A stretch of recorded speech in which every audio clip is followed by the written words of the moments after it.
Selamat pagi, perkenalkan nama lengkap saya Krisanti Melani Toan, NPM 22190-112, Prodi Administrasi Negara, semester 5. Di sini saya akan menjelaskan tentang perkembangan paradigma administrasi negara.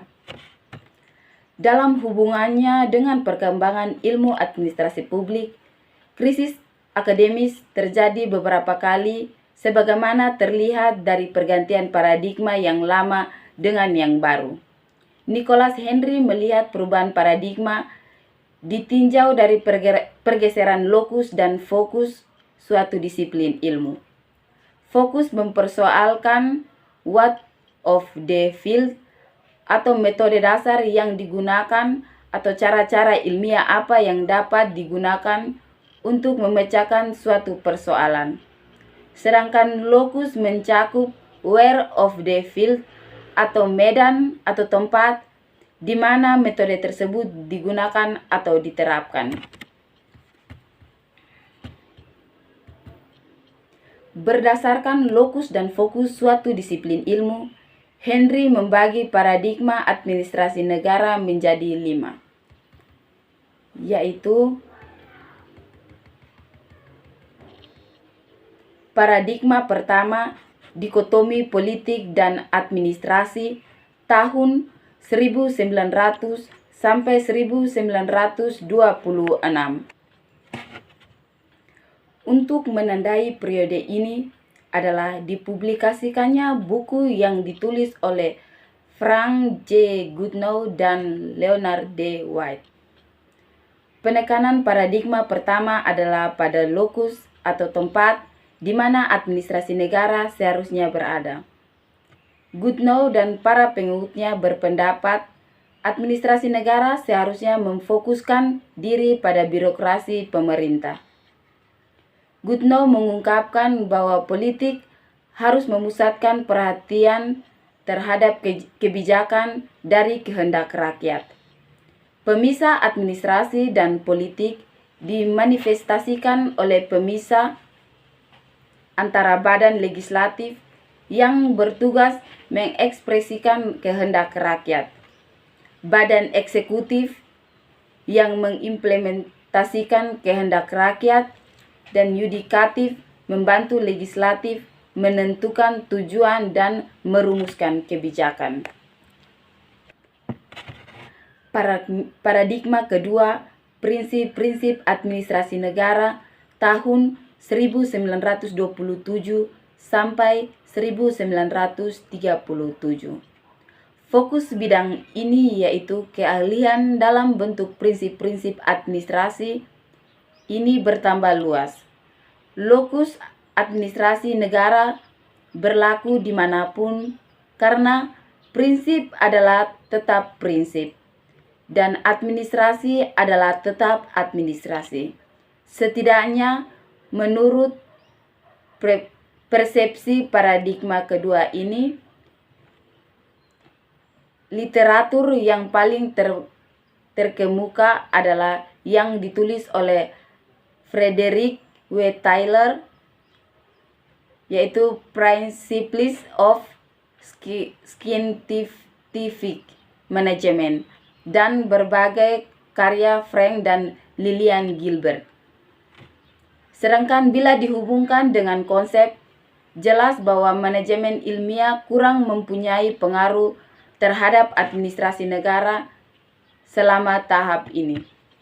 Hal ini disebabkan manajemen ilmiah memfokuskan perhatian pada pegawai-pegawai organisasi pada tingkat yang paling rendah.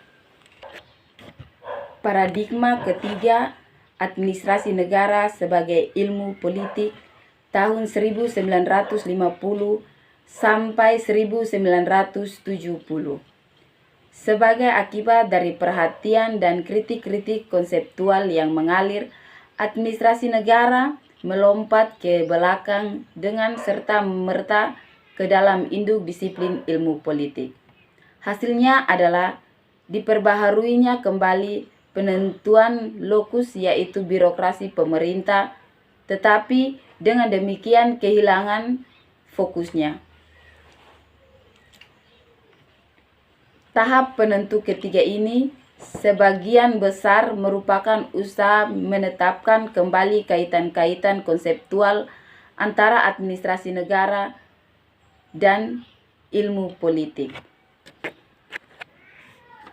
Ada dua perkembangan yang terjadi selama periode ini yang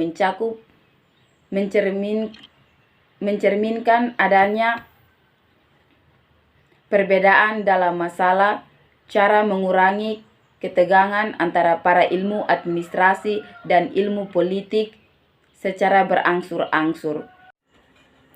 Paradigma keempat, administrasi negara sebagai ilmu administrasi tahun 1956 sampai 1970.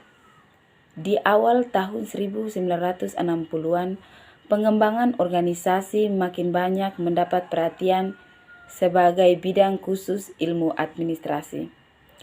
Pengembangan organisasi sebagai sebuah ilmu berakar pada psikologi sosial dan nilai demokrasi, birokrasi, baik negara maupun swasta,